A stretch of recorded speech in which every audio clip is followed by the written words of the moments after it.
Bismillahirrahmanirrahim. Welcome to the channel. My name is Asim Amjad. In this week, we covered shear stress in beams. The learning outcome is to derive the expression for the shear stresses in beam that is subjected to the non-uniform bending. Then, how to find the first moment of outward area for the shear stresses in the beam when we have beam subjected to non-uniform bending.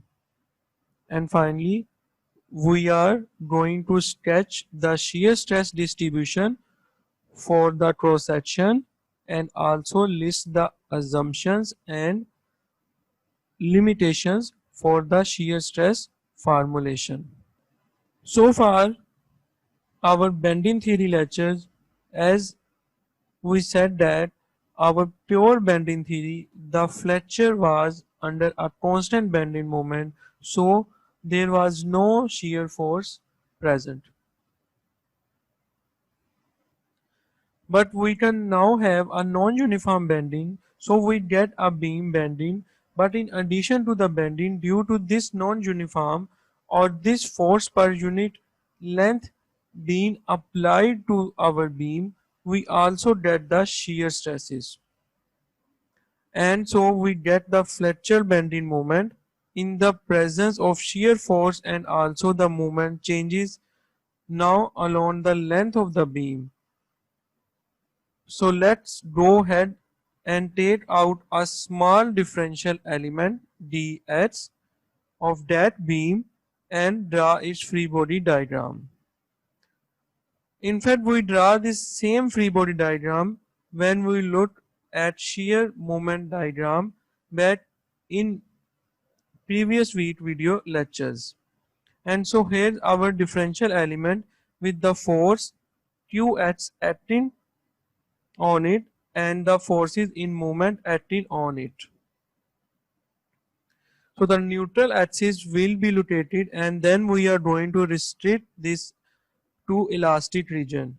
And so now let's take a cut to find out if there are a shear stress present and what those shear stresses are.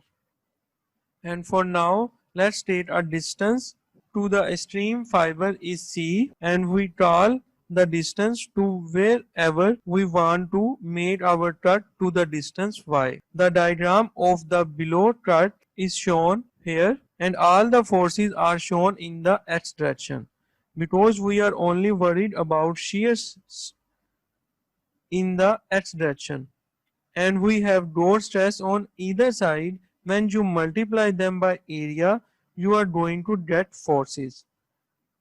And because the moment changes, as so alone, the stress and the corresponding force on the right hand side is going to be different than the other left hand side. So if we assume sigma 2 is greater than sigma 1, so we are going to have a shear stress that's going to go back to the left. And so sometimes it's hard to visualize where this shear stress is coming from looking at this diagram. So look at a beam that is composed of two meat layers, and if I go ahead and subject that to bending, then you can see that there is a tendency to want to have the section slide relative to one and other, and this is where that shear stress come along. And so that's a visualization that should help us to know why the shear stresses are generated. Let's go ahead now and some forces in the x direction only. So I'm going to tall to the right positive, and I have got my stress over the area, and in this case I got sigma 2 going to the right dA, and the area is going to be taken from the location Y out to the location C. And the same thing for the right hand side is going to be negative, but we will take it to the right hand side. So we have the integral y from C of sigma 1 times dA plus shear stress times B times dH, and B is the width. So we know that the magnitude of normal stress for linear elastic material due to bending would be equal to sigma is equal to my over I.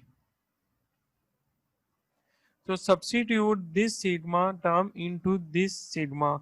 So we will notice that the sigma 2 is m plus dm because the moment can change along the length of the beam. Now substitute sigma 1, and if I multiply it out, then this result would be obtained.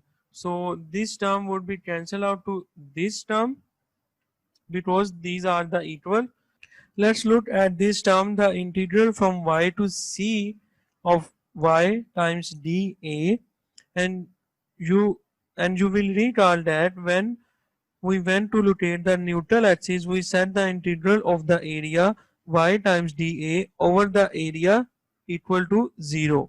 So, but in this case, we have the integral of y to c is were not in neutral axis. So, we call the first moment of outward area and give a symbol q. So here is the result that dm over I times q is equal to shear stress times B times dH. Now I can solve this term, the tau, and this is the result which I get. Tau is equal to dm over dH times q over IB. And if you recall that the change of the bending moment between 2 points equal to the area under the shear force curve, that is dm over dx is equal to v. So substitute this term into this value, that will become to v, and so the shear stress for non-uniform beam bending will become tau is equal to v times q over ib, where q is the integral of y times dA over the y to c, and we call it as first moment of outward area. And that's the shear stress for a non-uniform beam bending. Okay, now let's find the value of Q for shear stress for non-uniform beam bending.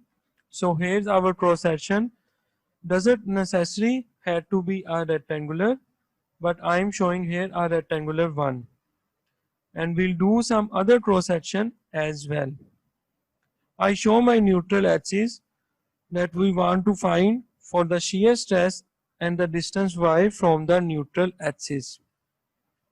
And to find the first moment of outward area, and instead of doing an integral, we will generally have standard shape, and so we will just do a y bar, which is going to be the distance from the neutral axis of the entire cross section to the neutral axis of the outer area, and A is the outer area, and you can consider the outer area above and below the cut, and you can get the same answer. And so below the cut here would be my outer area, and I will call it as 1, and y bar would be the distance from the neutral axis of the entire cross section to the neutral axis of the outward area of below the cut.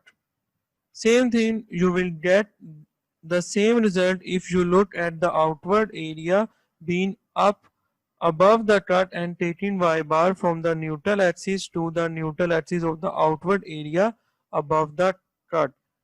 And so either 1 or 2 could be the outer area as shown in this figure. Okay, so what we also find is Q is to be very large at the neutral axis where we have a lot of outer area, and so we get our maximum transfer shear stress generally at the neutral surface or the neutral axis, and it can be shown that the shear stress distribution is parabolic as shown here. So there are some limitations that we have made in doing this development for the shear stress. First of all, stress is average across the width. Hence, this formula is only accurate if the width B is not too great. And so here's our cross section. Let's say the depth over the width is greater than the 10. So if that's the case, the calculation that you would get for the transfer shear stress is really quite good. If you go to a B where the depth of the B over the width of beam is approximately equal to 2, you start to get some error, about 3% in your shear stress. If you go to a stair or a cross section where the depth over the width is equal to 1 or approximately equal to 1, you will get about 12 to 13% error. So you can see it can get worse the larger your B is, and in fact if you look at the flange for T beam or I beam, the B is greater than the D, and you really can't use the shear stress formula. But that's okay because we know that the maximum shear stress that we are going to design against happen near the neutral axis. So it's away from the flange and generally in the web. Okay, let's discuss some assumptions. We are working with linearly elastic material and small deflections. The reason for that is if as we want through the development, you will remember that we use the pure bending or the Fletcher bending assumption. And another assumption is that the cross section must be parallel to the y axis. You have to have cross section that outer edge of the cross section must be parallel to the y-axis. That means for a cross section that's a triangle or a circle or a semicircle, this formula is not going to work. And we had mentioned already that they would going to assume uniform shear stress across the width of the cross section. And finally, we are limited to prismatic beam which do not have taper. And so that's the theory for the shear stress. Transfer of shear stress in beam that is subjected to non-uniform bending, and we will go ahead and do some examples. Thank you.